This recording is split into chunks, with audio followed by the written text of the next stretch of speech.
اسمي غازي مسلمين، أدرس السنة الثانية. اليوم سأقرأ لكم قصة صداقة الصغر. هم أحد التجار بالسفر إلى إحدى البلدان الأجنبية النائية لشراء منتوجات حريرية راقية، وبين منتوجات بلاده التقليدية الرفيعة.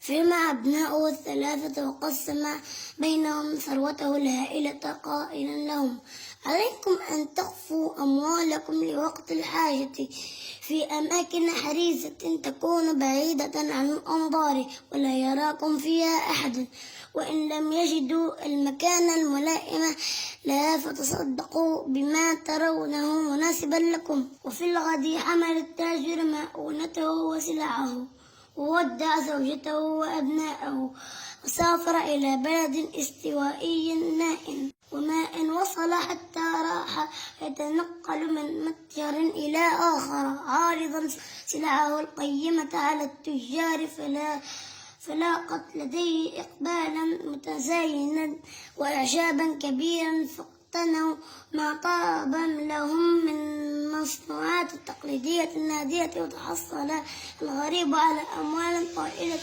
اشترى بها منتوجات حريرية فريدة من نوعها. هم التاجر بالعودة إلى مسقط رأسه مفخرا بما ناله من نجاح باهر، لكن جماعة من لصوص الطريق اعترضوا سبيله وافتكوا ما لديه من أموال وجواهر ومنتوجات حريرية أصيلة وأدباش ثمينة، فعدل عن الرجوع إلى وطنه واستقر هناك يعاني الوحشة والغربة والسقم والفقر المدقع.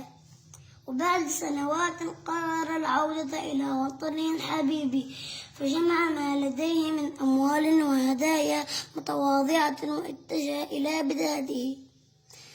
وفي قريته استقبله أبناؤه وزوجته بالترحاب والبهجة.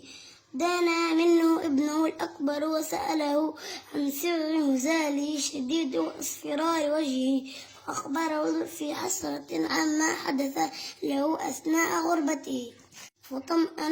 فطمأنه ابنه الأكبر والأصغر بأن أموال التي تسلمها منهم محفوظة في مكان آمن، فأمرهما بالإتيان بها. أسرع الابنان وفتشا عنها في كل مكان فلم يجداها، فعادا إلى بيت أبيهما خائبين. ثم سأل ابنه الأوسط قائلا: وأنت أين خبأت أموالك؟